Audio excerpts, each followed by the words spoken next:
得上扫石签呢。哎，拿到有价值的东西了吗？我在仓库里发现了几件伪装衣，还有一些作案利器。行啊，你小子！哎，徐大哥，你有这些玩意儿干嘛呀？哎，今天这件事儿，跟任何人都不能透露啊。这个拿着啊。徐大哥，以后要是有用得着我王六的地方，尽管说。行，以后有事儿当然来找你，啊，咱俩就别寒暄了，在这儿分手，小心点说呀。好。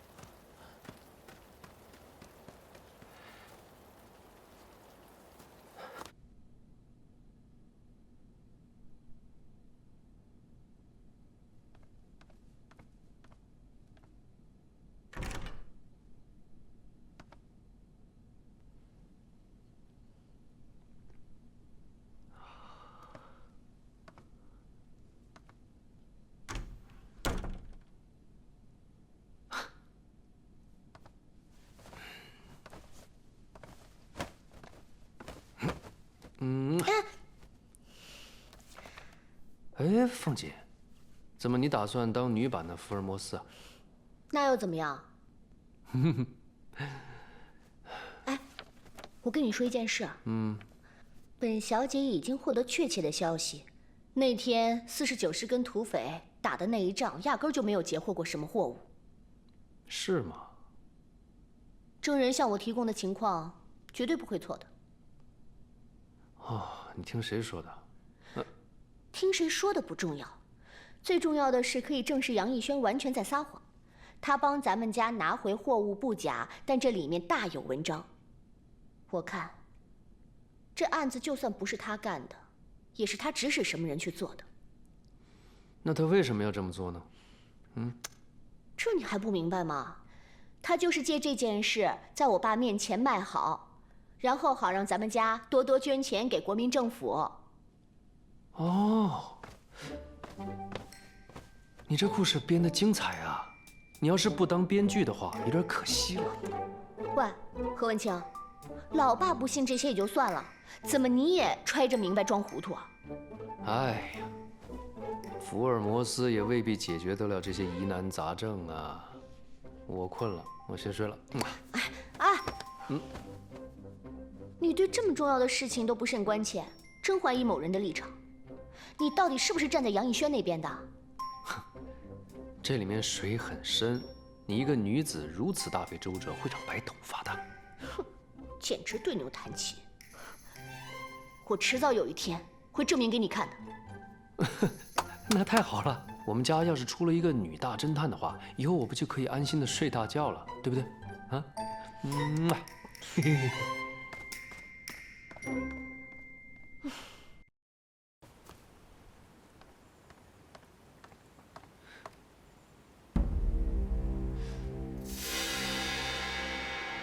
这是林柏芝与我约定的暗号。难道他派人来过这里，要和我接头？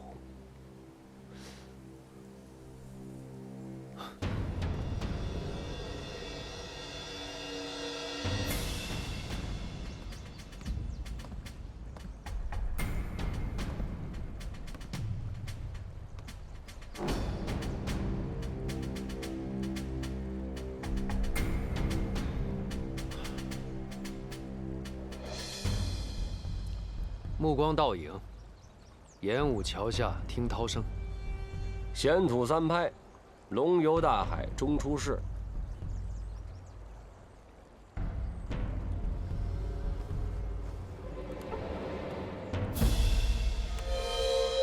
大老徐，怎么是你？原来你是共产党的人。这不能怪我。某人啊，三番四次的难为我，我实在是没咒念了。上级给了我一个新指示，我只好约你来这儿。你接到什么新指示，跟我没有一丁点关系。谁告诉你，我跟你是一伙的？这都什么时候了，你怎么还这个态度啊？哎，算了算了。不过事情咱们还得说清楚啊。从今天开始，我既是你的助手，也负责审查你那段历史问题。得了，我已经被你们开除党籍了，不需要谁来审查我，你爱干嘛就干嘛去。这是必须要走的手续，同志，请你理解好吗？我说过了，我就是一个商人，不过问政治。你接到什么新指示，跟我没有任何关系。哎，等会儿。不管你怎么讨厌我，我答应你的事情做到了。这是你要的证据。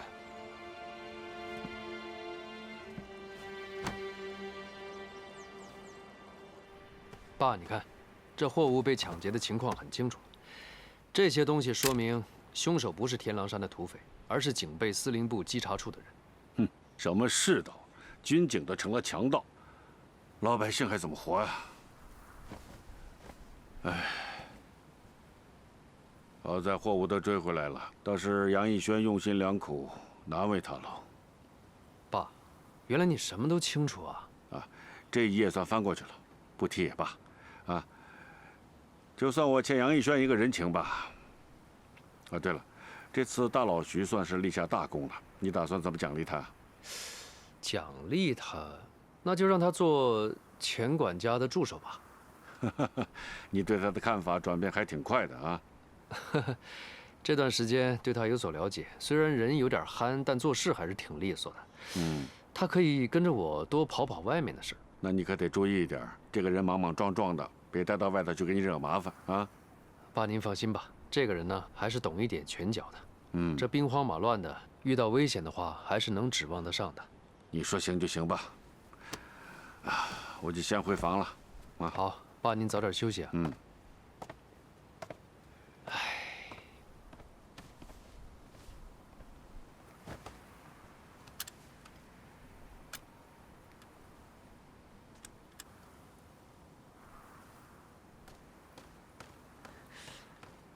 何文清同志，你看啊，咱俩也算是接上头了，你说是吧？我觉得往后有些我还是觉着有些事儿，你应该主动向组织汇报，你总对我遮遮掩掩的，这样不太合适，是吧？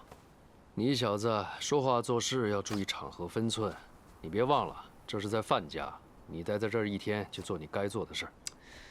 我只是想提醒你一下。这组织上希望咱俩能够帮着苏区解决一下钱的问题。哎呀，凭你找到那么点证据，就以为有资格跟我谈条件了？你这啥态度？亏你过去还是党内的同志，我跟你说的是十分严重的事情。你可以不关心在苏区的战士，但知道他们有多艰苦吗？寒冬腊月的，大伙还穿着单衣，这还不算。有时候还饿着肚子去打仗，那种日子你没体验过。我的心情，希望你能够深刻理解。哼，哎，你不挺神通广大的吗？解决这点困难对你来说应该不是问题啊。我是替你着想，现在是你对党表忠诚的最好机会，你说啥得把握住。到时候我也好向组织提出审查意见，帮你把这个历史包袱解除啊。没这必要，我的历史是否清白自己清楚。该怎么为党组织工作，本人心里头自有一杆秤。你呀，管好自己的1亩3分地吧。来，把东西收收。哎，你这什么态度？这是？报告处长，门口有个报社记者想采访您。采访我？不见。司马处长，久违了。难道您就不想听我给您讲一个让您心动的故事吗？我看我们还是谈一谈，怎么样？我跟你没什么好谈的。不谈也行。那我就点拨一下司马处长，关于范家的那批货物，我知道是被何人所抢，后来又是怎么完璧归赵的。你想说什么？我手头有足够的证据可以证明，范家那批货物被劫，根本就不是天狼山的土匪干的。至于这些人到底是谁，我想您应该比我清楚。我听不懂你在说什么。离开，这里是军事重地。那我就说简单点儿。有人假扮成土匪抢了范家的货物，而那些假扮土匪的，就是你稽查处的人。而司马处长就是当之无愧的主谋。这样讲，不知道你听明白了吗？我警告你，这种话可千万别乱说，小心老子崩了你！我来就是想给司马处长一个人情，没想到你非但不领情，还如此蛮横。那咱们就不聊了，明早在报纸上你会看到你们的风采。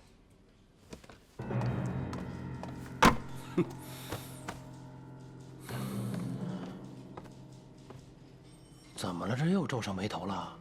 派人跟上耿家勋，他们已经知道了范家那批货的内幕。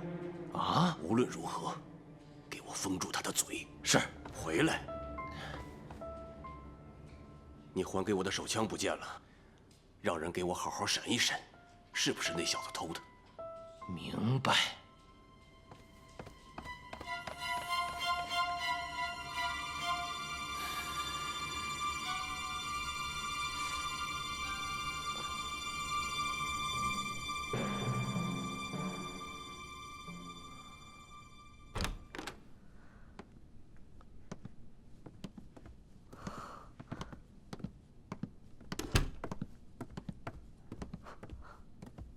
你怎么会伤成这样的？凤姐，凤姐，你来了。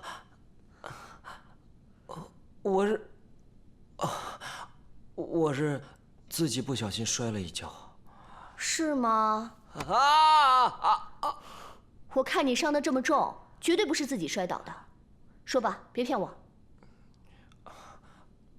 好吧，反正也瞒不了你。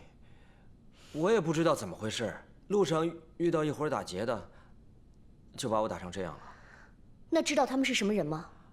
不知道，没看清楚。哎，还有，你不是说有重要的东西要给我吗？其实我也没有什么重要的东西，我就是想你了，每天都在想你。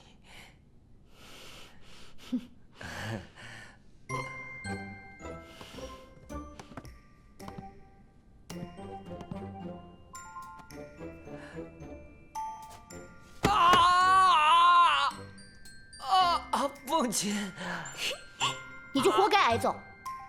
凤姐，活该。凤姐，凤姐。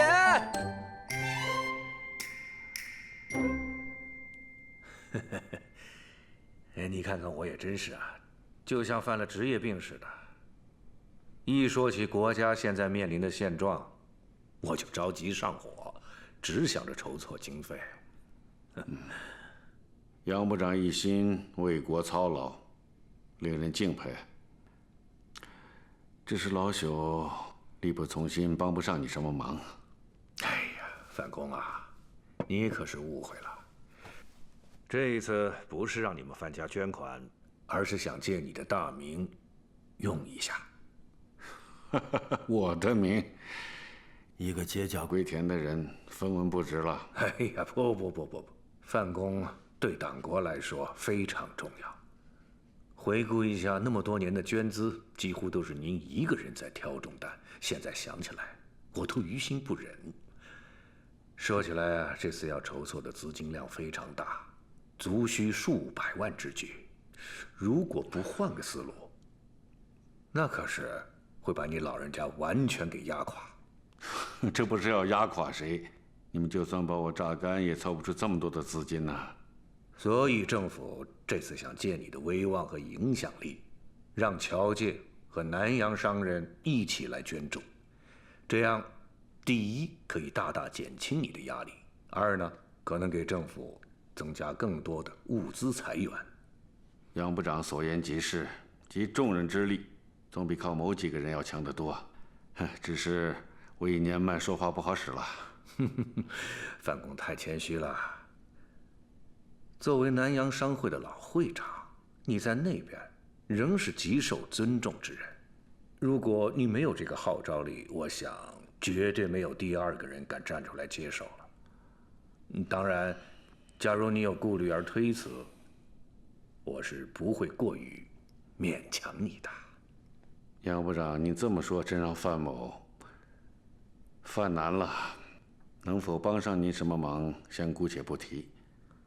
倒是有一件事情，可否当面向部长请教一下？请讲。这次筹钱的数目如此巨大，不知政府打算用在哪方面？范公，不愧是站得高看得远的商界大家。说实在的，我对你毫无秘密可保留。筹钱是为了应对时局，现在日本人在东北、华北虎视眈眈，这战事一触即发，所以政府必须要早做打算。哦，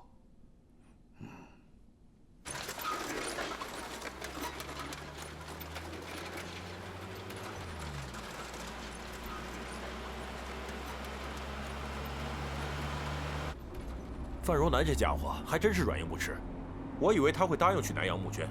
老师，咱不能就这么两手空空白折腾一场吧？你有什么更好的办法吗？要不让司马亮去好好修理修理范家。且不说他在闹情绪，就是正常的让他做，弄不好，最终结果往往更糟糕。不过听说他丢了支配枪，这是个好线索，老师不妨加以利用。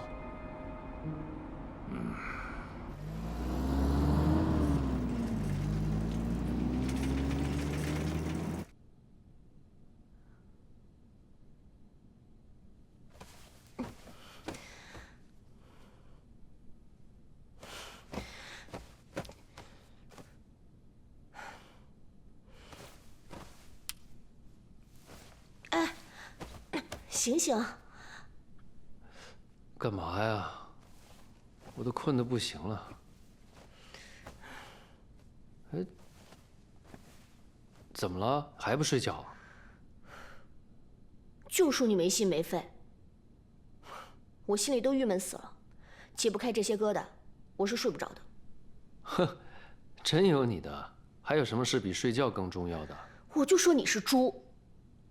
家里发生这么大的事情，你作为第一责任人还能睡得那么香？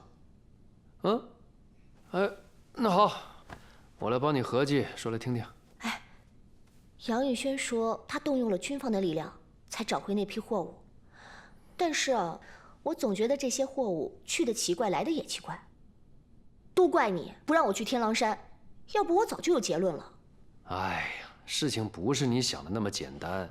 在没有得到确凿的证据之前呢，咱们怎么可以轻举妄动呢？你给我说具体点儿。好，你想想啊，天狼山土匪敢公开来抢劫吗？且经过一场恶战，你觉得那些货物还能完好无损吗？仅此2点就足以让我们警醒，有人分明借机导演了一出戏，好让老爸对他心存感激，继续为国民政府募捐效劳啊！你真有2下子，原来早就猜到了，只是不说出来而已啊。我看你以后还敢不敢跟我保密？哎，老婆，我哪有胆量在你面前留一手呢？哎呀，说啥我也不敢呢，对吧？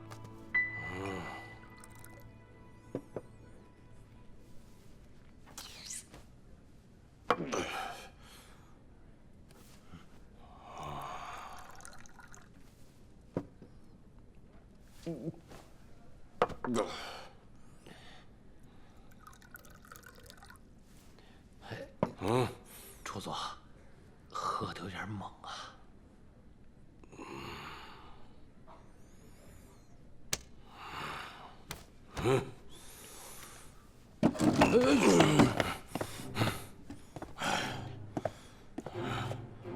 大风起兮云飞呀，威加海内兮归故乡。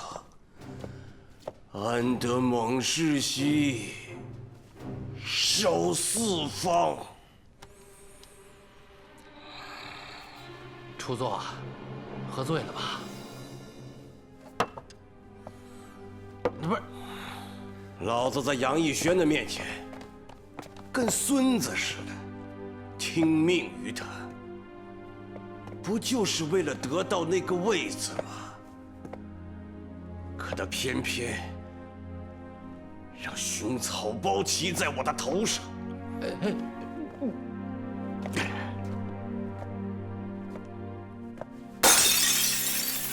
初作，别灰心。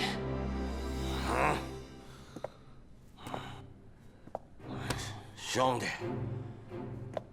告诉大哥，这口恶气怎么出啊？君子报仇，10年不晚呐。杨逸轩不是在鹿岛搞经济封锁吗？咱们有的是机会做文章啊。我根本不想等得那么久。中座。文清，老爷，文清。哎呦，老爷，哎呦，老爷，姑爷和大小姐牵着马出门了。听翠儿说，他们到海边散步去了。挺好的，年轻人就该这样恩爱。老钱，哎，来，我有点事儿跟你。哎，好好好。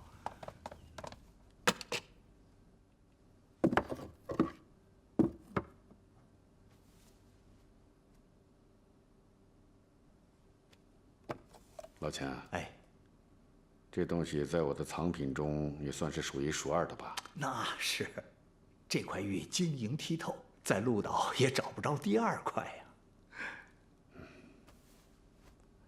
来，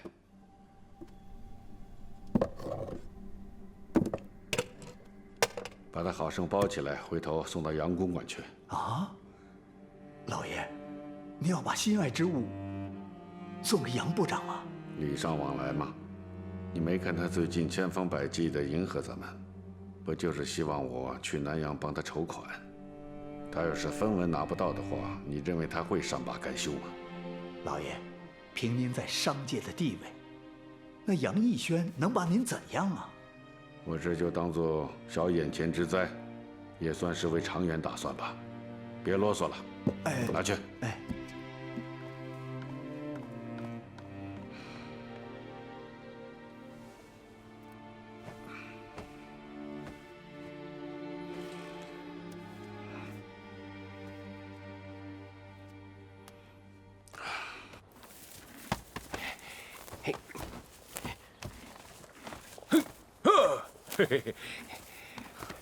马训的不错啊！好，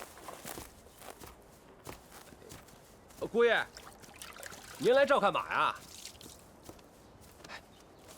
我听说，范老板要去南阳，是帮杨逸轩去筹款的，那不是助纣为虐吗？你怎么不拦着他呀？你不要听风就是雨，事情还没定呢。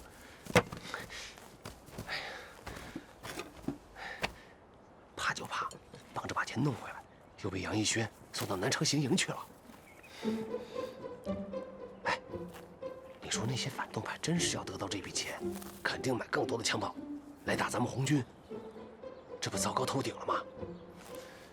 那也比你在我面前啰里吧嗦好得多。哎，不是，我心里不痛快，你让我把话说完。还有什么废话？你快说。上头给咱们下达了为苏区筹款的任务，不知你心里怎么想的？有什么安排？不是我想推卸责任，本人在你们范家就是一保镖，啥门路都没有，得全靠你了，嘿嘿。哎，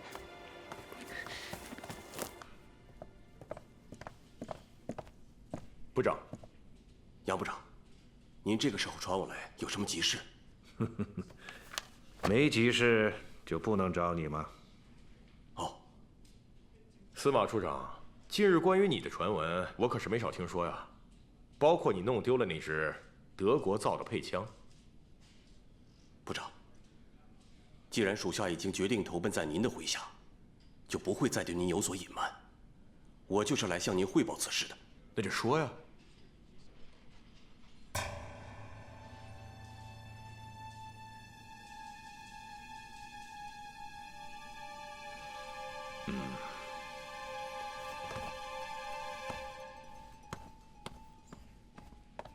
我希望听到实话。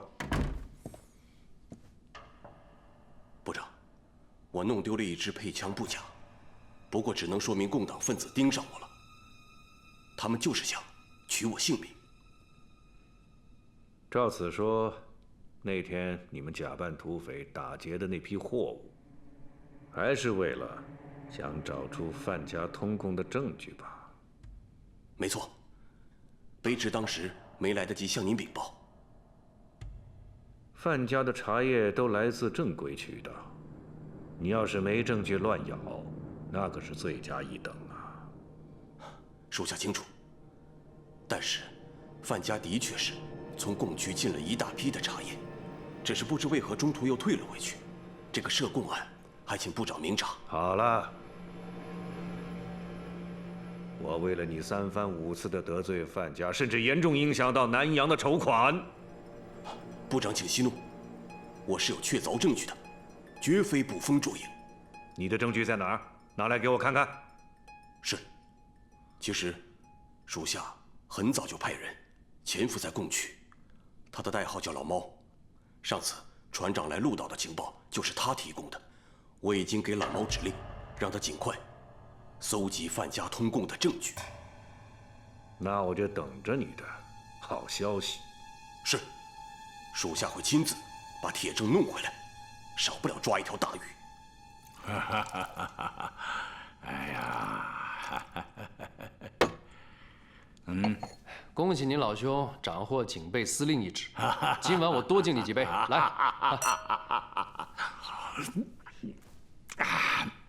说起来呀，还多亏了何老弟你多方打点，才让老哥我如愿以偿。这份情谊，我会终生不忘。待我走马上任，一定要请你和杨部长，到时候老弟你多忙也得来赏光啊！啊！哎，你熊司令请喝酒，我岂有不到之理？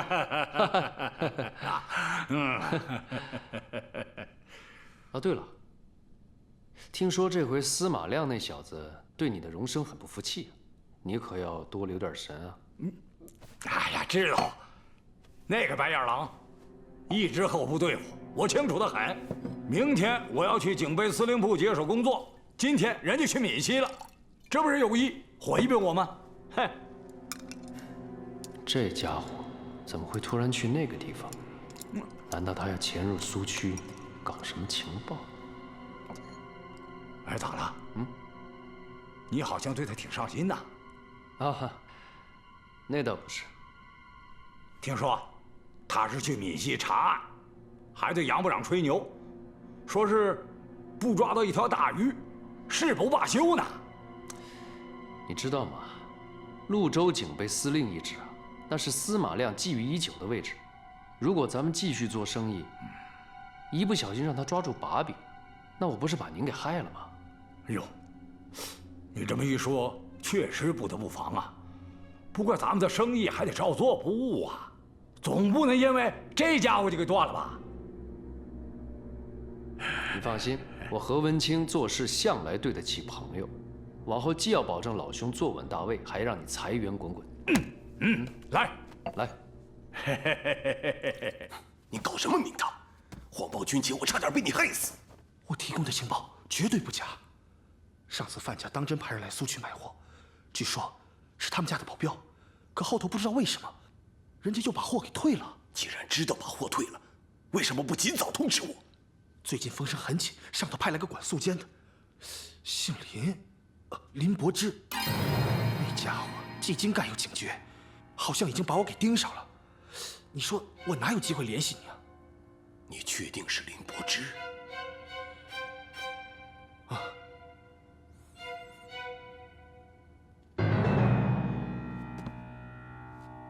我早就怀疑此人是被范家救走的，这下终于对上号了。想必他来接手就是为了继续与范家勾搭。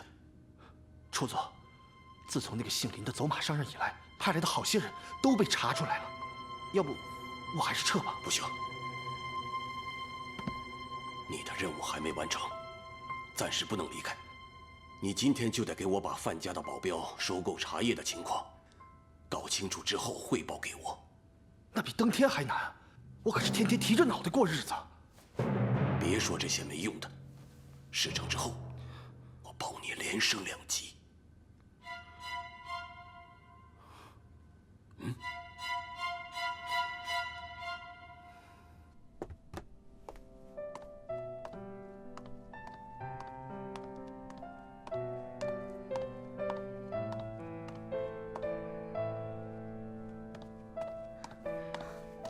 凤姐，你看到大老徐了吗？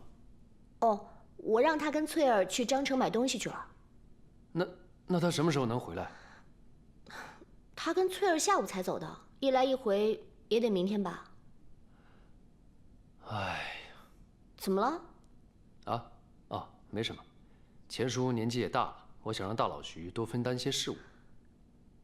哎，我待在家里闷得慌，你陪我去海边散散心吧。啊？走。我必须赶紧找到大老徐。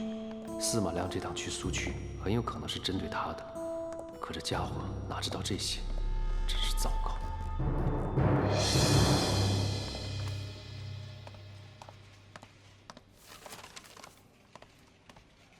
队长，队长，别喊！讲那个姓徐的了。这个姓徐的，行动队集合！大家快集合！快快快，集合！我看呐，哪家东西都差不多。实际上你不必东挑西选的。我一大老爷们儿，提溜个篮子跟在你后边，到底算咋回事儿啊？哎，我跟你说啊，这可是有损范府副管家的形象。你一个大男人懂什么啊？这买东西啊，就是得货比三家。哎呀，您再比下去，这天都快黑了。我跟你说，大小姐到时候生气了，我不管啊。切！哎呀，说到小姐，你倒是提醒我了，她还让我买盒文心房的胭脂呢，我还得去胭脂店。啊？还买啊？那不就是胭脂店吗？你自己去吧，我累得脚抽筋了，我就在这儿等你。行吧，你等我。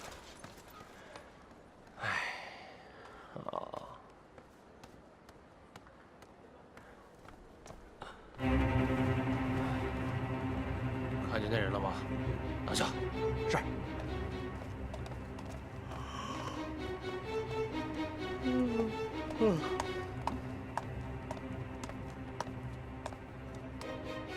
你是徐庆元吧？跟我们走一趟吧。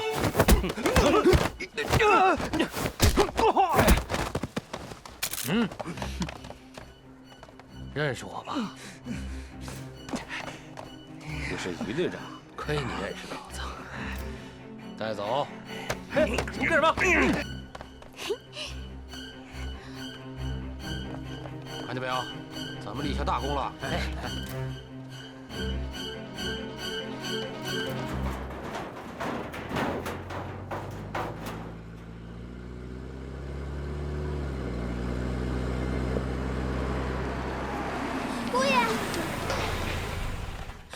好了，翠儿，出什么事儿了？大老徐被稽查处的人抓走了，你快去救救他吧。你看到他被抓了？嗯。那你知道是什么原因吗？这具体什么原因我也不知道。没事，交给我来处理。你千万不要惊动其他人。好。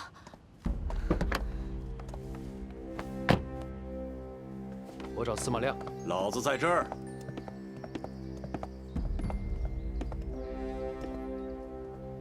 我的人关在哪儿？你的人，我正好要传讯你呢。司马亮，我本来不想与你作对。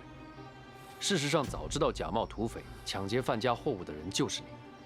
是我？那又能怎么样？你想听听自己通供的罪行吗？现经查实，到供区去购茶自供的人就是徐庆元和前几日被击毙的那个家丁。你的恶名路人皆知，胡诌几个共党还不容易，你不要信口雌黄。容不得你狡辩。铁证如山。哼，就凭这个，你就想给我扣上通共的帽子？今天你是来得回不得，给我绑了！你敢？滚开！司马亮，你好大胆子！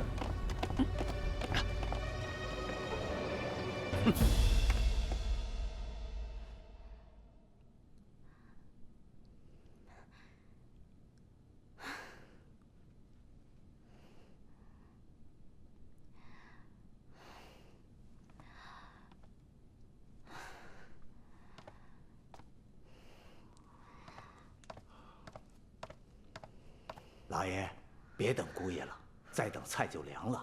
您和小姐先吃吧。文清不是在忙活，就是跟哪个狐朋狗友瞎混去了。爸，我们别等他了，先吃吧。再等等他，他要是不回来的话，会告诉我的，肯定是有事。这家伙越来越过分了，看我今天晚上怎么收拾他。姑爷他怎么了？说啊！今天下午大老徐被稽查处的人给抓了。姑爷说要去稽查处捞人。什么？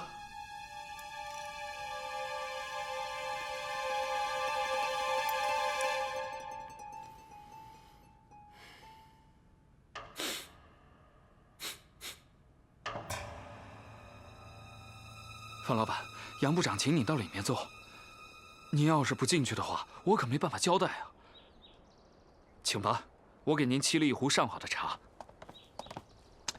东宝，范公是我的老朋友，怎么能让他在外面待着？真是不懂规矩。哎呀，范公是稀客，大驾光临，使我的寒舍一下子蓬荜生辉。来，快请屋里坐。不必了，几句话说完我就走。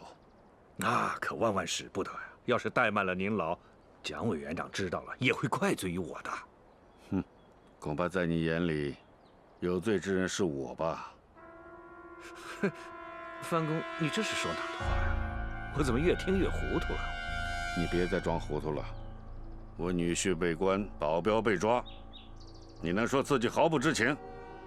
你们要是对我有什么不满，尽管冲着我来好了。哎呦，范公，你稍安勿躁，这里边是不是有什么误会？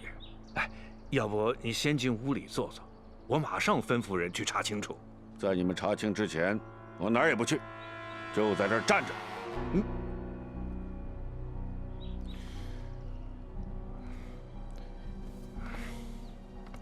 你还愣着干什么？还不赶紧把范公说的事情查清楚！是。哎呀，范公息怒啊！其实啊，你的事情就是我的事情。你放心，不管何事，我都给你一个清晰的答复。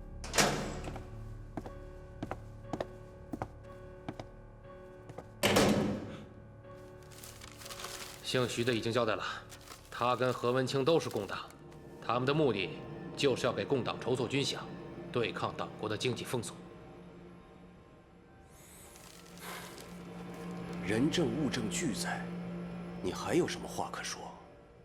哼，他就是个下人，在你们严刑逼供之下，胡说什么都不稀奇。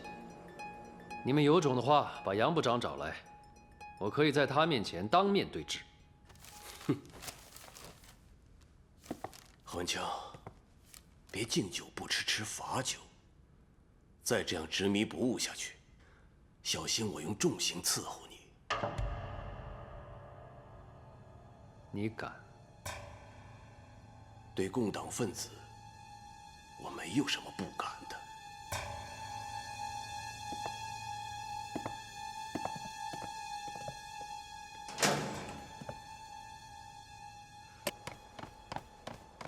报告已经查清楚了，何文清因牵连一桩通共案，才被稽查处问话的。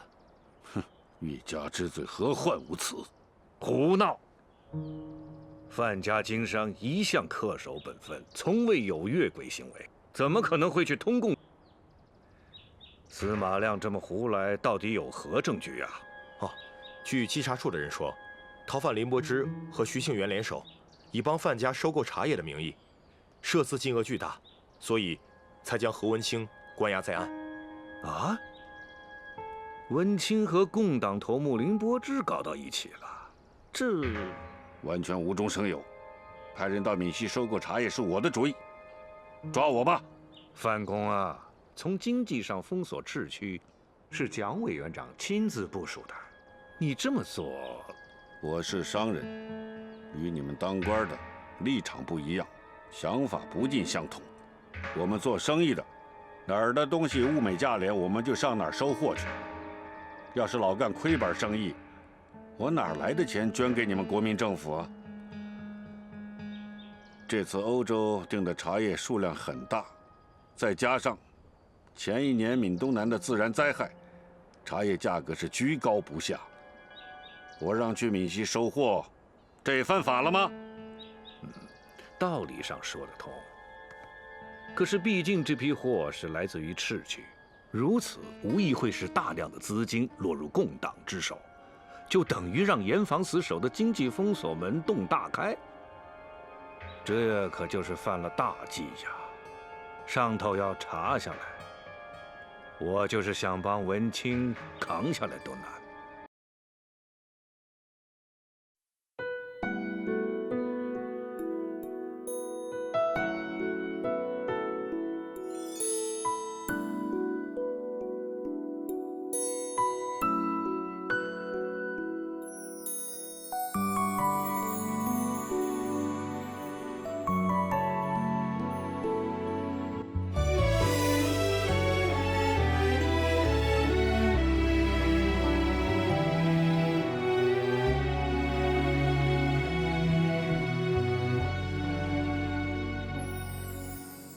风鼓浪花映天之涯，皓月繁星映海峡。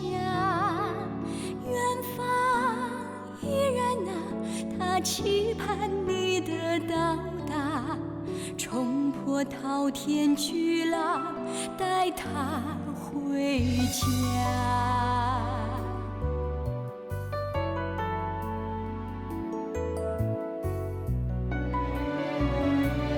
扬起风帆，无人将你阻挡。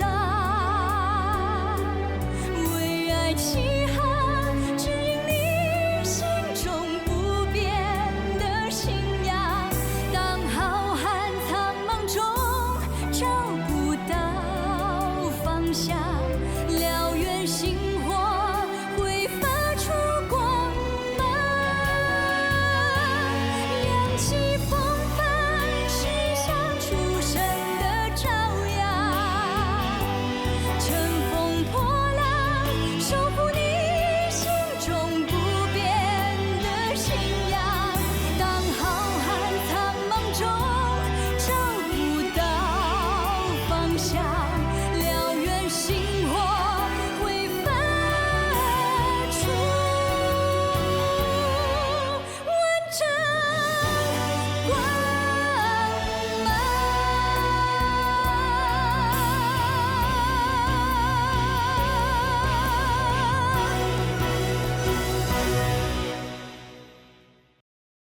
这是国难当头，我们必须要真心的相信国民政府。这一次，他们肯定会带领全国同胞奋起抗战的。可据我所知，蒋委员长在南昌忙于摆兵布阵，摆出了一副和红军决一死战的架势。您去南阳筹来多少钱，最终还是用于内战呢？我是在想老爸，他都去南阳那么久了，怎么还不回来？那还不简单吗？发个加急电报，编个理由把他催回来不就行了吗？